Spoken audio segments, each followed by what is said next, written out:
Hello everyone, I am Kusum and welcome back to Faculty Channel. Today I brought part 6 of top 500 MCQs on teaching aptitude जो आपके Uttarakhand LT को focus में रख के बनाया गया है ये वाला, लेकिन ये हर एक एस्पेक्ट में हर एक एग्जामिनेशन में जो टीचिंग एप्टीट्यूड से रिलेटेड है, जैसे आपका DSSSP का हो गया, CTET, UTET या हर एक स्टेट TET के KVS, इन सब से रिलेटेड है. तो फिर आप किसी भी चीज़ की तैयारी कर रहे हो, this is very important for you and it can be really helpful for you all. So without wasting any time we will start with part 6, जिसमें आज हम अपने 150 क्वेश्चंस कंप्लीट कर लेंगे. So let's start it. Okay, first let me take the pen. Well, coming to question number 1, which of the following aspects is discussed in a teacher's diary? इनमें से कौन से एस्पेक्ट्स हैं जो टीचर्स डायरी में included होते हैं? Teachers diary एक तरह से हो गया लेसन प्लान, उसमें टीचर क्या क्या करती है पूरे दिन भर in the school and all this, तो ये सब चीज़ें उसमें रहती हैं. तो आपको बताना है इनमें से कौन कौन सी चीज़ें ऐसी होती हैं जो डिस्कस की जाती हैं टीचर्स डायरी में. क्लास का time table, teaching content means क्या पढ़ाना है उन्होंने, या फिर बोथ A and B और none of the above. It is a very basic question. Correct answer here is both A and B. That means class time table और teaching content दोनों included होते हैं. अगर आप में से कोई टीचर होंगे तो आपको पता होगा कि क्या क्या चीज़ें इसमें इंक्लूडेड होती हैं. लाइक मेरे पास टीचर्स डायरी है तो उसमें ये चीज़ें इंक्लूडेड हैं. Now coming to question number 2. ये बहुत इंपॉर्टेंट क्वेश्चन है और ये बहुत टीचिंग एप्टीट्यूड बेस्ड क्वेश्चंस में आता है. 10+2+3 सिस्टम ऑफ एजुकेशन किसने रिकमेंड करा था? कौन सी कमीशन या पॉलिसी ने रिकमेंड करा था? Kothari commission, Mudaliar commission, Radhakrishnan commission या नेशनल पॉलिसी ऑफ एजुकेशन 1986? किसमें इंक्लूडेड हुआ था? किसने रिकमेंड करा था? आपको रिकमेंडेशन बताना है. इसका आंसर है कोठारी कमीशन. कोठारी कमीशन ने 10+2+3 सिस्टम बताया था कि रिकमेंड करा था इन एजुकेशन. इसको इम्प्लीमेंट किया गया था 1986 के आपके नेशनल पॉलिसी ऑफ एजुकेशन में. इसको प्रॉपरली इम्प्लीमेंट कर दिया गया था. Now if you have any doubt related national policy education 1986, आप मेरे वीडियोस देख सकते हैं. मैंने बहुत अच्छा एक वीडियो बनाया हुआ है डिटेल में अबाउट NPE 1986, तो आप उसको देख सकते हैं. रेस्ट अगर आपको कोठारी कमीशन के बारे में पता करना है तो इसके ऊपर भी मैंने वीडियो बनाया हुआ है. वो मैंने उत्तराखंड लेक्चरर के एग्जामिनेशन के लिए बनाया था. उस पर बहुत डिटेल में Kothari commission, Mudaliar commission, Radhakrishnan commission, तीनों बहुत अच्छे से मैंने डिस्कस डिटेल में बताए हुए थे. तो इन चारों से रिलेटेड अगर आपको कुछ भी क्वेरीज हैं, कोई भी डाउट्स हैं, आप उसमें देख सकते हैं उन चारों वीडियोज़ में. Coming to question number 3, dash refers to states within a person और animal that drive behaviour toward some goal. क्या ऐसी चीज़ है जो कि अपने जो गोल की तरफ जाने के लिए आपको ड्राइव करती है? ड्राइव इन द सेंस कि आपको मतलब चलाती है कि हाँ मुझको मेरा ये गोल है तो मुझको वहाँ जाना है, मुझे ये काम करना है. तो क्या ऐसी चीज़ है जो पर्सन्स या एनिमल्स में होती है? कॉम्पिटेंस हो गया, कंपटीशन मतलब आप दूसरे से कंपटीशन कर रहे हो. एफिलिएशन, आपको एफिलिएशन चाहिए कि हाँ आपको नाम चाहिए या ऐसे कुछ. मोटिवेशन हो गया, प्रोत्साहन, या फिर सेल्फ एक्चुअलाइजेशन. सेल्फ एक्चुअलाइजेशन का Hindi I really don't know, but self actualization means संतुष्टि हो जाती है जहाँ पर आपको लास्ट स्टेज होती है. जो आपने ब्लूम्स टैक्सोनॉमी अगर पढ़ा होगा तो उसमें टॉप का जो लास्ट पॉइंट होता है for any individual, that is self actualization. मतलब सब कुछ जब पा चुके हैं तब वो आप वहाँ पर पहुँच चुके हो. तो इनमें से कौन सी चीज़ ऐसी है जो कि आपको ड्राइव करती है to achieve any goal? Okay, the answer here is option number C, motivation. जब तक आपके अंदर मोटिवेशन नहीं आएगा तो आप खुद उस गोल तक नहीं पहुंच पाएंगे. तो मोटिवेशन बहुत इंपॉर्टेंट हो जाता है. Coming to question number 4, psychologists who diagnose learning problems and try to remedy them are called. वो psychologists जो learning problems को देखते हैं और उसके लिए remedies मतलब सुझाव देते हैं कि कैसे ठीक हो सकती है ये learning problems, उनको कौन से psychologist कहा जाता है? Social psychologist, community psychologist, school psychologist या clinical psychologist? Here the very important question and very easy question also, जब लर्निंग प्रॉब्लम्स की बात आती है तो हमेशा आप याद रखिए स्कूल साइकोलॉजिस्ट जो होते हैं, स्कूल्स में होते हैं साइकोलॉजिस्ट, काफ़ी स्कूल्स अपॉइंट करते हैं, तो वो उनको हम स्कूल साइकोलॉजिस्ट कहते हैं। क्वेश्चन नंबर 5 है, the concept of state of readiness in maturation is important in understanding development of behaviour. जब आप एक मैच्योरेशन का लेवल आ जाता है, जब मैच्योर हो जाते हो तो आपकी अंडरस्टैंडिंग भी उसी तरह से डेवलप होती है, बिहेवियर में चेंजेस आते हैं, because it teaches us that certain skills में बी डिफिकल्ट और impossible to learn before a given time. और बिफोर अ गिवन क्या मतलब कि कोई भी ऐसे कुछ ऐसे स्किल्स होते हैं, कुछ ऐसे कॉन्सेप्ट्स होते हैं जो कि आप इससे पहले नहीं सीख सकते हो। तो मैच्योरेशन की रेडीनेस उसमें किस चीज़ के लिए इंपॉर्टेंट है? टीचिंग के लेवल के लिए, पढ़ाने के लिए, इंटेलिजेंस लेवल के लिए, आपका इंटेलिजेंस लेवल क्या है, सोशो इकोनॉमिक लेवल या फिर age level. Now this is bit complicated question. देखो यहाँ पर हम लोग ऑप्शन नंबर ए जो है वो सीधे सीधे एलिमिनेट हो जाएगा, लेवल ऑफ टीचिंग का इससे कोई मतलब नहीं है। सोशो इकोनॉमिक लेवल का भी आप इससे कोई इतना इम्पॉर्टेंट नहीं हो जाएगा, क्योंकि यहाँ पर हम स्किल्स की बात करें। Please try to find the keywords को पकड़ने की कोशिश करा करो जब ऐसे लेंदी क्वेश्चंस होते हैं, बहुत इजी हो जाता है आपके लिए ऑप्शन को चूज करना। अब बचता है हमारा इंटेलिजेंस और age level. Intelligence level age level में ये डिफरेंस हो जाएगा, इंटेलिजेंस लेवल को हम हर एज ग्रुप के अकॉर्डिंग देखते हैं, मीन्स कि IQ लेवल देखा जाता है एज के अकॉर्डिंग। मतलब इतने बच्चे, एक 5 ईयर्स के बच्चे का IQ लेवल, इंटेलिजेंस लेवल क्या है, तो उसको उसके अकॉर्डिंग हम स्किल्स ऑब्वियसली देते हैं। बट यहाँ पर हमारा जब मैच्योरेशन की बात आती है तो मैच्योरेशन हम यहाँ पर लेते हैं एज लेवल को। तो जब तक हमारा उतना सर्टेन एज लेवल नहीं है तब तक हम वहाँ तक नहीं पहुँच सकते। फॉर एग्जाम्पल देखिए, अगर हमें किसी को मैथ्स में ट्रिगोनोमेट्री समझानी है बच्चे को, तो अगर हम 5 क्लास का कोई 5th क्लास का बच्चा देखें, उसका इंटेलिजेंस लेवल बहुत हाई है, बहुत हाई इंटेलिजेंस लेवल है according to its classmates, but फिर भी हम उसको 10th तक के लेवल की नहीं समझा सकते ना, 10th का लेवल का हम उसको नहीं पढ़ा सकते। तो यहाँ पर age level matters, because maturation age से ही आता है। Clear? I hope it is very clear. Now we come to question number 6. A child with average potential intelligence but fertile environment will achieve. एक ऐसा बच्चा है जिसके पास एवरेज है, बहुत एवरेज में उसका इंटेलिजेंस लेवल, मतलब एवरेज स्टूडेंट है वो, बट उसको बहुत अच्छा एनवायरनमेंट मिला हुआ है, तो वो क्या अचीव कर सकता है? एक बेटर लाइफ, एक एवरेज लाइफ, कुछ भी अचीव नहीं करेगा लाइफ में, या फिर everything he will achieve in life. तो आप देखिए यहाँ पर ड्यूअल चीज़ आ रही है, एवरेज पोटेंशियल इंटेलिजेंस है बट फर्टाइल एनवायरनमेंट मिल रहा है। तो here correct answer will be A, that means a better life, एक बेटर लाइफ मिलेगी। Everything in life is not possible for everyone actually, किसी के लिए भी, for anyone, nothing is, it is not that he will और she will get everything in life, but a better life ज़रूर मिल सकती है।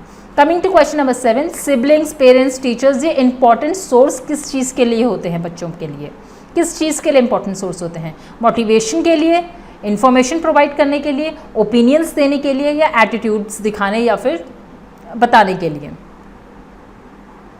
थोड़ा ध्यान से करिएगा, जो कि ऐसे हमें लगता है कि छोटा क्वेश्चन है, बहुत इजी सा लग रहा है, बट कई बार क्वेश्चन बहुत कॉम्प्लिकेटेड हो जाता है ऑप्शंस में देख के। तो ऑप्शंस को ज़रूर समझिए, एनालाइज किया करिए ऑप्शंस को, ऐसे जल्दी में आंसर्स मत कर देना।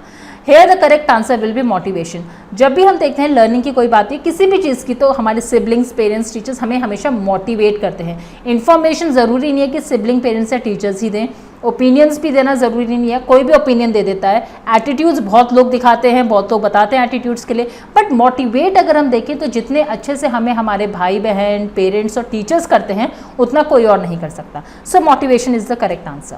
Question number 8 is a good understanding of dash makes us know about ourselves better. किस चीज़ की बेटर अंडरस्टैंडिंग होगी, अच्छी अंडरस्टैंडिंग होगी, तो हम खुद को अच्छे से समझ सकते हैं। एजुकेशन का होना, कलर्स का होना, सोशल परसेप्शन मिल होना कि सोसाइटी को आप किस तरह से परसीव कर रहे हो, सोसाइटी किस तरह से परसीव करता है चीज़ों को, या नन ऑफ द अबव। इनमें से कौन सा इंपॉर्टेंट है अंडरस्टैंडिंग के लिए? Obviously, education is the most important aspect to understand ourselves better. अगर हमें एजुकेशन अच्छी मिली है तो फिर हम अपने आप को खुद बेटर समझ सकते हैं और अपने आप को बेटर दूसरों के सामने अपने व्यूज़ प्रेजेंट भी कर सकते हैं। क्वेश्चन नंबर 9 है, good test of a psychological nature bear the following features. अच्छा साइकोलॉजिकल टेस्ट का नेचर क्या होता है, क्या फीचर होना चाहिए उसमें? रिलायबिलिटी होनी चाहिए, चीपर होना चाहिए, मतलब सस्ता सा कोई साइकोलॉजिकल टेस्ट या इस तरह से कुछ, या फिर बहुत चीपर इन द सेंस बहुत इजी क्वेश्चंस हैं, कुछ ट्रिकी क्वेश्चंस नहीं है। गेसिंग पावर, अच्छा गेस वर्क कर रहे हैं, या फिर रोट लर्निंग, लट्टा मार के लर्न करना। Very obvious answer of this is reliability. Reliability होना बहुत ज़रूरी है साइकोलॉजिकल टेस्ट के नेचर का। अब ये मेंटल हेल्थ, सी मेंटल हेल्थ क्या होता है? Harmonious functioning of total personality, हमारी पर्सनालिटी, टोटल पर्सनालिटी किस तरह से फंक्शन कर रही है, किस तरह आपस में हमारा माइंड कैसा चल रहा है, हमारे इंटेलिजेंस लेवल कितना है, ये सब कुछ मेंटल लेवल से रिलेटेड होता है। या सिम्टम्स ऑफ मैल एडजस्टमेंट्स, हम एडजस्ट नहीं कर पा रहे हैं, कोई एडजस्ट नहीं कर पा रहा है तो उसके सिम्टम्स दिखना। टेरिबल एक्साइटमेंट, किसी भी चीज़ को लेके बहुत ओवर एक्साइटेड हो जाना, या फिर थ्रोइंग अप टेम्पर टैंट्रम्स, मतलब कि बहुत गुस्सा होना, टैंट्रम्स दिखाना, ऐसे चीज़ें। तो इनमें से मेंटल हेल्थ को कौन सबसे अच्छी तरह से रिप्रेजेंट कर रहा है? Okay, the correct answer here is option number A, that is harmonious functioning of total personality. Question number 11 है, during the dash children are faced with the problem of coping with school. कौन सा वो period होता है बच्चे का जहां पर कि वो फेस करते हैं प्रॉब्लम को, ऐसी प्रॉब्लम फेस करते हैं जहां वो स्कूल से अच्छे तरह कोप अप नहीं कर पा रहा है, मतलब घुल मिल नहीं पा रहा है स्कूल में? टॉडलरहुड हो गया, pro social period, pre school period, या मिडिल चाइल्डहुड? यहाँ पर देखिए, if you have not read about these things तो फिर थोड़ा डिफिकल्ट हो जाएगा, बिकॉज यहाँ का आंसर है pre school period. Pre school period में ये होता है कि क्योंकि बच्चा स्कूल जाने से पहले का पीरियड है प्री स्कूल, या जब बच्चा स्कूल जाता है, मतलब जब प्री स्कूल में एडमिशन लेता है, एक तो प्राइमरी के हो गया, एक प्री स्कूल हो गया, तो वहाँ पर जाने पर वो इससे पहले उसने भी एनवायरनमेंट नहीं देखा है, प्री स्कूल एनवायरनमेंट उसने नहीं देखा है, स्कूलिंग का एनवायरनमेंट, तो उसके लिए थोड़ा डिफिकल्ट हो जाता है to cope up with school. Toddlerhood का कुछ इससे रिलेटेड नहीं है स्कूल का, क्योंकि बच्चा तो उस टाइम पे छोटा होता है, 1 से 2 साल तक का, तो स्कूल से कोई इतना मतलब नहीं रहता है। प्रो सोशल पीरियड भी नहीं है, बिकॉज जब सोशल हो चुका है तब ही और she any child is not actually facing this problem. Middle childhood हो गया जब वो स्कूल में ऑलरेडी स्टैब्लिश हो चुका है, कुछ क्लासेस पढ़ चुका है, तो वो हो गया। तो प्री स्कूल पीरियड ही आपका इंपॉर्टेंट हो जाता है यहाँ पर। क्वेश्चन नंबर 12 है, the best way to memorize is, memorize करने का, लर्न करने का कोई चीज़ को सबसे बेस्ट वे क्या है? स्टडी फॉर लॉन्ग टाइम, ज़्यादा देर तक पढ़ना, अंडरस्टैंड करना कॉन्सेप्ट्स को, जोर जोर से पढ़ना, रीड लाउडली जोर जोर से पढ़ना, या टू राइट द कॉन्सेप्ट, कोई कॉन्सेप्ट को लिखना। कैसे मेमोराइज होता है सबसे अच्छे से? Correct answer is B, to understand the concept. अगर आप एक बार कॉन्सेप्ट को समझ चुके हो तो वो आपकी मेमोरी में हमेशा के लिए चला जाता है, आपको उसमें फिर वो आप उस चीज़ को भूलते नहीं हो, आपको बहुत जल्दी रिकॉल कर लेते हो उस चीज़ को। एक बार थोड़ा सा भी रिवीजन कर लिया, you will be easy to recall, even if आपने वो बहुत पहले बहुत साल पहले आपने वो चीज़ कॉन्सेप्ट को समझा है। बाकी चीज़ें इतनी इंपॉर्टेंट नहीं होती हैं। क्वेश्चन नंबर 13 है, students like that teacher who, students कौन से टीचर को ज़्यादा पसंद करते हैं? जिसकी बहुत अट्रैक्टिव पर्सनैलिटी होती है, जो उसके कास्ट का होता है, कास्ट मतलब यू ऑल अंडरस्टैंड ना व्हाट कास्ट इज, जाति का, जो अवार्ड देता है बार बार गुड वर्क के लिए, या फिर जिसको बहुत अच्छी नॉलेज होती है अपने सब्जेक्ट के ऊपर। Here the correct option will be D, student को जिसकी अच्छी नॉलेज है अपने सब्जेक्ट के ऊपर वो ही टीचर पसंद आता है। सी अभी भी अगर आप देखिए, जब when you are coming here, आप क्वेश्चन सॉल्व कर रहे हैं, आप देख रहे हैं वीडियोस को, दैट मीन्स आपको वो समझ आ रहा है जो मैं आपको समझाना चाह रही हूँ। मीन्स मेरी अपने सब्जेक्ट में नॉलेज अच्छी है, भले ही मेरी अट्रैक्टिव पर्सनैलिटी हो, भले ही मैं आपकी कास्ट को बिलोंग करती हूँ, या भले ही मैं लिबरल, मैं अवार्ड्स देती हूँ, या बहुत अच्छी शाबाशियाँ दे रही हूँ आप लोगों को, बट अगर मुझे अपने सब्जेक्ट की नॉलेज अच्छी नहीं है तो आप दोबारा मेरा वीडियो देखने नहीं आएंगे। Same way in the class it happens in the school, अगर मुझे किसी टीचर को अच्छी नॉलेज नहीं है तो बच्चे उसकी क्लास को स्किप कर देते हैं। क्वेश्चन नंबर 14 है, with the development of technology के डेवलपमेंट के according role of teacher in future will be, क्या रोल रह जाएगा टीचर का फ्यूचर में? इंफॉर्मेशन प्रोवाइड करना, न्यू टेक्स्ट बुक्स को डेवलप करना, स्टूडेंट्स को गाइड करना, या फिर इंटरनेट को यूज़ करना टीचिंग के लिए? फ्यूचर में क्या इंपॉर्टेंट हो जाएगा रोल टीचर का? जैसे जैसे टेक्नोलॉजी का डेवलपमेंट हो रहा है। सी फर्स्ट टू ऑप्शंस तो ऑब्वियसली रॉन्ग हो गए, मैं आपको एलिमिनेट देते हैं। अब इन दोनों में से आप मुझे बताइए कौन सा आंसर करेक्ट होगा, सी या डी। आई नो कौन सा आप करना चाह रहे हैं, but D is not the correct option. Option here will be C. जैसे जैसे टेक्नोलॉजी का डेवलपमेंट हो रहा है, इफ़ वी सी, तो स्टूडेंट्स को गाइड करना इंपॉर्टेंट हो जाएगा। टीचर का रोल गाइड करने, हम देखेंगे फ्यूचर में वो गाइड ज़्यादा करेंगे। ऐसा नहीं कि टेक्स्ट बुक से पढ़ा रहे हैं, इन्फॉर्मेशन तो अभी भी प्रोवाइड कर रहे हैं, टेक्स्ट बुक्स अभी भी बहुत सारे डेवलप कर रहे हैं, बट गाइडेंस जो ऐसी चीज़ हो गई जो ज़्यादा ट्रेंड में हो जाएगी इन फ्यूचर। इंटरनेट का यूज़ अभी भी चल रहा है, through internet we are teaching, but इस सिर्फ टीचिंग तक लिमिटेड नहीं हो जाता है, राइट। टेक्नोलॉजी का रोल सिर्फ टीचिंग तक लिमिटेड नहीं है, बट उनको गाइड करना, कैसे पढ़ना है, क्या करना है, ये सब चीज़ें उसमें इंक्लूड होंगी। बच्चे खुद पढ़ रहे हैं टेक्नोलॉजी, आप मेरे पास आए, आप मेरी वीडियोस देख रहे हैं तो टेक्नोलॉजी के थ्रू ही देख रहे हैं ना, इंटरनेट के थ्रू। मैं आपको यहाँ से पढ़ा रही हूँ तो ये सब है, लेकिन गाइडेंस बहुत ज़रूरी हो जाती है। Coming to question number 15, to prepare students as good citizen, students को अच्छा सिटीजन बनाने के लिए टीचर को क्या करना चाहिए? मेंटेन करना स्ट्रिक्ट डिसिप्लिन को मेंटेन करना, प्रोवाइड करना गुड लीडरशिप, गुड ओरेटर होना। ओरेटर मीन्स जो स्पीच देते हैं, बहुत अच्छी स्पीच देते हैं, डिस्क्राइब करते हैं चीज़ों को या ऐसे लेक्चर देते हैं, या फिर हैव गुड जनरल नॉलेज का बहुत अच्छा मतलब बहुत अच्छी जनरल नॉलेज होना उनकी। So which is most important hair? Good citizen बनाने के लिए गुड लीडरशिप प्रोवाइड करनी पड़ेगी, मतलब आपको खुद वैसा आपको रोल करके दिखाना पड़ेगा, आपको एक आइडियल बनना पड़ेगा उनके सामने। Then only students will also try to become good citizen, like जो देखते हैं वो बनते हैं। तो फिर टीचर के लिए खुद प्रोवाइड करना good leadership will be a better option. Question number 16, students should be given homework too. अच्छा, स्टूडेंट्स को होमवर्क क्यों दिया जाता है? ताकि वो घर में जाके पढ़ें, उनका प्रोग्रेस चेक कर सके टीचर्स, उनको बिजी रखने के लिए, या फिर उनके अंदर सेल्फ स्टडी की हैबिट को डेवलप करने के लिए। The correct answer here is option number D, so that उनके अंदर सेल्फ स्टडी की हैबिट डेवलप हो सके।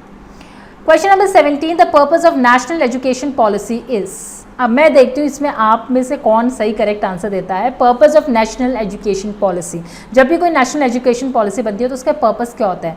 यूनिवर्सलाइजेशन ऑफ प्राइमरी एजुकेशन को यूनिवर्सलाइज करना, वोकेशनलाइजेशन ऑफ एजुकेशन को वोकेशनलाइज करना, एजुकेशन को रिव्यू करना, या फिर give equal opportunity to education to all, हर एक को एजुकेशन में इक्वल अपॉर्चुनिटी देना। Let's see what will be the correct answer you will be giving me.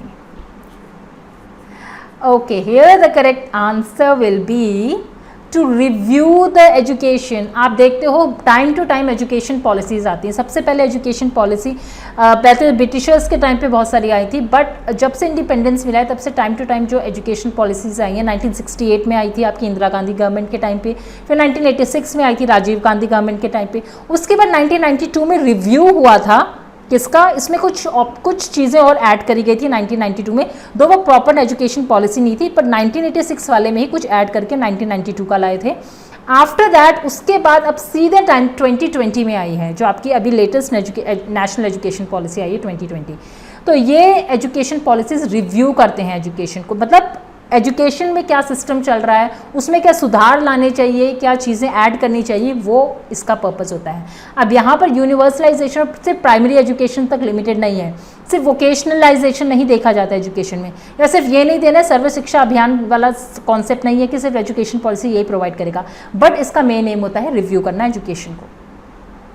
Question number 18 is the teacher learns most by. Teacher सबसे ज़्यादा किस चीज़ से सीखता है? अपने स्टूडेंट्स से, अपने कलीग्स से, अपने प्रिंसिपल से, या फिर अपने खुद के एक्सपीरियंस ड्यूरिंग टीचिंग?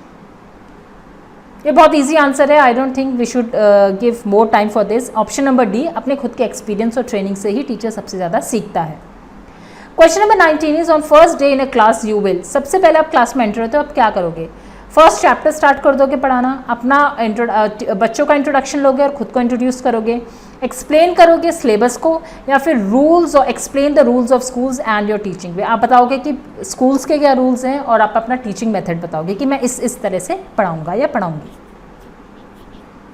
ये बहुत इंपॉर्टेंट क्वेश्चन है और आता भी बहुत है। फर्स्ट डे जब आप क्लास में एंटर करोगे तो फिर take introduction of students and introduce yourself, मतलब आपको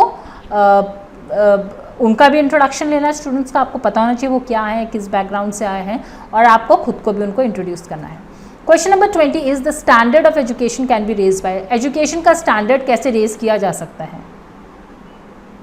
अपॉइंटिंग गुड टीचर्स, अच्छे टीचर्स अपॉइंट करके, फिजिकल फैसिलिटीज़ प्रोवाइड करके स्कूल्स में, मतलब जैसे इंफ्रास्ट्रक्चर वगैरह ये सब हो गया, रिफॉर्म करके एग्जामिनेशन सिस्टम, जिस तरह से एग्जामिनेशन सिस्टम लिए जाते हैं उसको चेंज करके कुछ और रिफॉर्म्स लाया जाए, या फिर कंप्यूटर्स प्रोवाइड करना स्कूल में।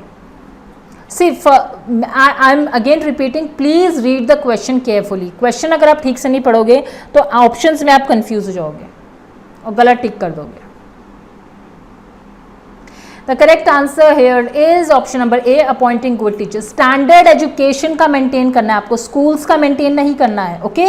तो एजुकेशन का आप जब तक गुड टीचर्स नहीं लाओगे, अच्छे टीचर्स नहीं लाओगे जिनका अपनी कमांड है सब्जेक्ट में, जो लिबरल हैं, जो bit they understand the children, पढ़ा है उन्होंने, पढ़ाया है, बहुत अच्छे अच्छे इनोवेटिव आइडियाज़ आ रहे हैं, तो फिर स्टैंडर्ड एजुकेशन का रेज नहीं हो सकता। So appointing good teachers will raise the standard of education.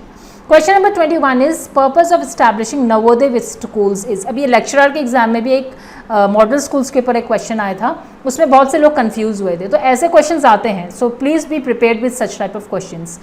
Establish करना नवोदय स्कूल्स का क्या पर्पस है?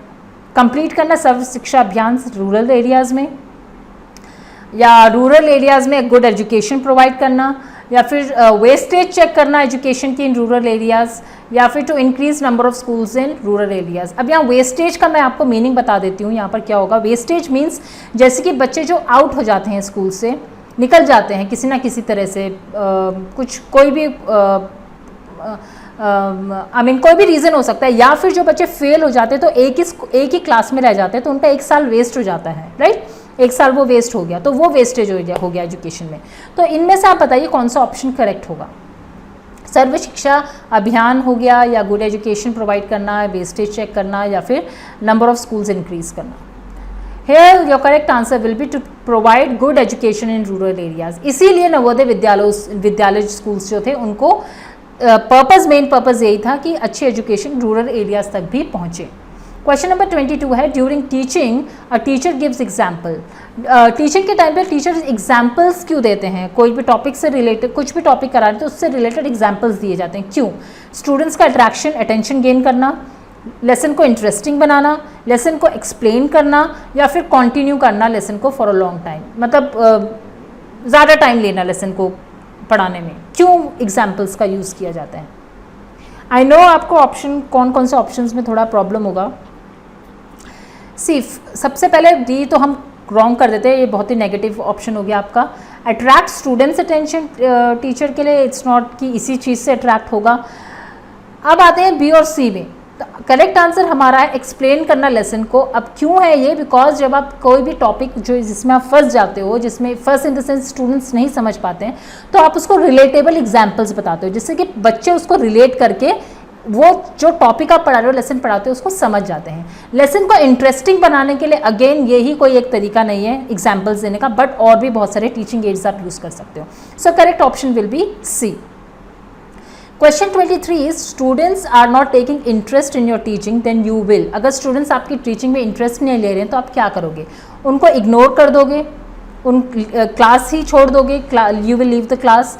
उनको ask them to pay attention, उनको बोलोगे कि attention they should pay attention करें क्लास में, अटेंटिव रहें, या फिर चेंज द टीचिंग मेथड, अपना टीचिंग मेथड आप चेंज कर दोगे। Very obvious answer option number D, you have to change your teaching method. अगर इंटरेस्ट नहीं ले रहे हैं बच्चे, दैट मीन्स आपकी टीचिंग के मेथड में ही कुछ प्रॉब्लम है, तो आपको वो रिव्यू करके चेंज करना पड़ेगा। Question number 24 is according to you, आपकी अगर आप क्या समझते हैं नॉलेज का एम क्या है?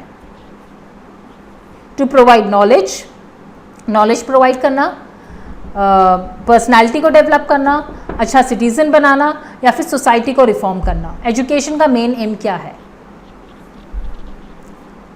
Here the correct answer is to develop personality. अगर आप एजुकेट होंगे तो आपकी पर्सनैलिटी डेवलप होगी। पर्सनैलिटी डजंट ओनली मीन कि आपकी outer personality but inner personality also, आपका माइंड और शार्प होगा, आप ब्रॉड वे में सोचोगे तो आपकी ओवरऑल पर्सनैलिटी डेवलप होती है। Question number 25, this is the last question. Which one of the following is not a principle of a good time table? इनमें से कौन सा गुड टाइम टेबल का प्रिंसिपल नहीं है? क्या नहीं है इसमें से? ये इसको आप एलिमिनेट आराम से कर सकते हो। अच्छा, फ्लेक्सिबिलिटी, फ्लेक्सिबल होता है time table. Ruthless master, ruthless master means कि जिसको और किसी का व्यूज़ का कोई मतलब नहीं है, मतलब उनको स्टूडेंट से कोई मतलब नहीं है या और चीज़ों से मतलब अपना सोचना, बस अपने बारे में सोचना कि मुझे ऐसा टाइम टेबल चाहिए तो चाहिए, राइट। वैरायटी होना टाइम टेबल में, या फिर कोऑर्डिनेशन ऑफ एफर्ट्स, किस तरह से आप एफर्ट लगा रहे हो उसको कोऑर्डिनेट करना। सो कैसा होता है गुड टाइम टेबल? नहीं है, इनमें से कौन सा प्रिंसिपल नहीं है? अच्छा, नॉट पे प्लीज़ ध्यान दिया कीजिए, बिकॉज अभी मैं खुद गलती करने वाली थी। नॉट पे ज़रूर ध्यान दीजिए बिकॉज ये पूरा गेम खराब कर देता है। So here the correct answer is B, that is ruthless master. Time table बहुत फ्लेक्सिबल होना चाहिए, फ्लेक्सिबल इन द सेंस कि अच्छा टाइम टेबल बनाइए आप जिसमें फ्लेक्सिबिलिटी हो, फ्लेक्सिबिलिटी गेम के पीरियड भी हों और बहुत कुछ हो। अगर कोई और पीरियड नहीं हो पा रहा है तो कोई आप फ्री पीरियड ले सकते हैं, कोई लाइट पीरियड दे दीजिए। कोऑर्डिनेशन दिखना चाहिए एफर्ट्स का, वैरायटी होनी चाहिए टाइम टेबल में, सिर्फ एकेडमिक नहीं बट को करिकुलर एक्टिविटीज़ भी उसमें इंक्लूडेड होनी चाहिए। So correct option is B. So here we have completed 150 questions of our top 500 MCQ series in teaching aptitude, and next I will be bringing tomorrow. So be prepared, and yes, see you all tomorrow. Take care everyone. Bye bye.